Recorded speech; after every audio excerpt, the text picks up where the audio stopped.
Divine Principle, Fall of Man, Section 4, the result of the human fall, continued. Number 4, the works of good spirits and evil spirits. Good spirits and the collective name is the collective name for God, good spirit men on his side, and angels. What we call evil spirits are Satan and all the evil spirit men on his side. The works of good spirits and evil spirits, as in the case of good and evil, start at the same point in the same manner but are directed toward different purposes.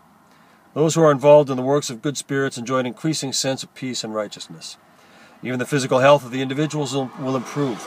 The works of evil spirits might make individuals feel an increasing sense of insecurity, fear, and egoism, even hindering the physical health of the obsessed. Those who are ignorant of the principle find it very hard to discern the good or evil of the spiritual works. With the lapse of time, the results will reveal the nature of the spirit. However, fallen men, situated halfway between good, God, and evil, Satan, may sometimes cooperate with the work of both good and evil spirits.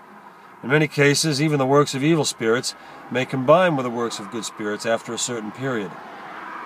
So it is very difficult for people who are ignorant of the principle to discern between them.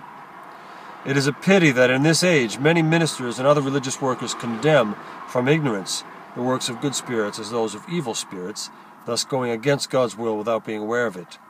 No one in the present day of such increasing spiritual phenomena can guide men in spiritual communication unless he can discern between the works of good spirits and evil spirits. 5. Sin. Sin is the act of violating the heavenly law by establishing a condition in which one forms a reciprocal base with Satan and enters into the action of give and take with him. We can classify human sin into 4 kinds. First is man's original sin, which is the sin derived from the spiritual and physical fall of the first human ancestors. Original sin is the root of all sins. Second is man's hereditary sin, which is the sin of the ancestors transmitted to the descendants through blood lineage. The 10 Commandments state that the sin of the parents will be conveyed through several generations. Exodus 25. Third is the collective sin. This is the sin for which everybody is collectively responsible, even though it is neither his own sin nor a hereditary sin. An example of this kind of sin is the crucifixion of Jesus. The chief priests and scribes of the people had Jesus crucified. Therefore, all the Jews have undergone God's punishment, taking the responsibility as a whole. Likewise, all mankind has had to suffer and will bear common responsibility until the second advent of the Lord. Fourth is the individual sin which everyone commits himself. As mentioned above, we call original sin the root of all sins. Hereditary sin corresponds to the trunk, while collective sin and individual sin correspond respectively to the branches and leaves of a tree. All sins come from original sin, which is the root of all sins. Therefore, man cannot fundamentally liquidate all sins without getting rid of original sin. However, no one has been able to uncover this root of sin. Only Christ, the true parent who comes as the root of life, can uncover the root of sins and liquidate it. 6. The original nature of the fall. Eve inherited from the archangel all the characteristics that came about when the archangel committed a sexual act with Eve against God's will. Then Adam, who entered into a blood relationship with Eve, who in turn was in the position of the archangel to him, came to inherit the same characteristics. In this manner, these characteristics gave rise to the fallen nature of man. We call these the original nature of the fall. The basic motivation that thus caused the original nature of the fall lay in the jealousy the archangel felt towards Adam. How could there be any such thing as jealousy in the archangel, who had been created for the purpose of goodness? Originally, the archangel was endowed with wisdom and desire as the original nature of creation. He could compare and discern that God's love toward men was greater than that toward himself.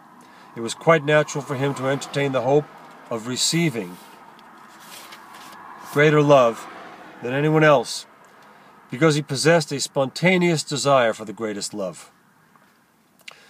Such a desire was automatically conducive to jealousy.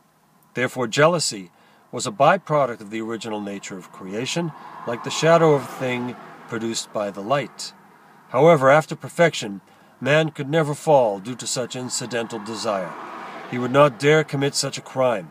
because he would know that the torment he would experience in fear of self-destruction after fulfilling such a desire would be far greater than the momentary satisfaction he would enjoy by fulfilling it.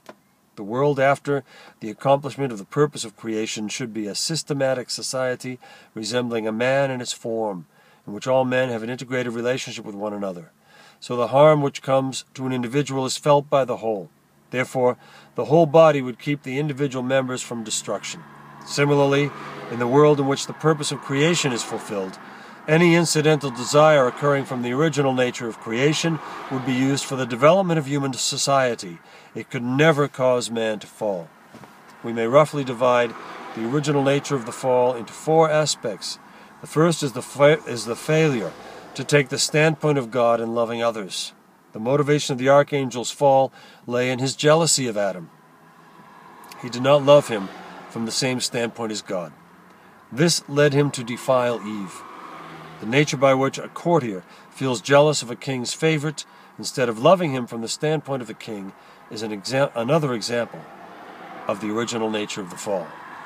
The second is to leave one's own position. Lucifer fell by leaving his position because of an unrighteous desire to enjoy the same position of love in human society as he did in the angelic world, and due to his attempt to receive more love from God. Any act that is performed apart from one's own position and limit, out of an unrighteous desire, is without exception a manifestation of this original nature of the fall. The third is to reverse the dominion. The angel, who was supposed to be under the dominion of man, dominated Eve, reversing the principled order, and Eve, who was supposed to be under the dominion of Adam, dominated him instead. This resulted in the fall. Human society was thrown out of order by those who left their positions and reversed their dominions. This resulted because of the third original nature of the fall. The fourth is to multiply the criminal act. If Eve had not multiplied her crime in Adam after her fall, Adam would have remained intact. To restore Eve alone would have been easy. However, Eve caused Adam to fall, multiplying her crime in him. The desire of evil men to induce their colleagues to commit crimes with them also comes from this original nature of the fall.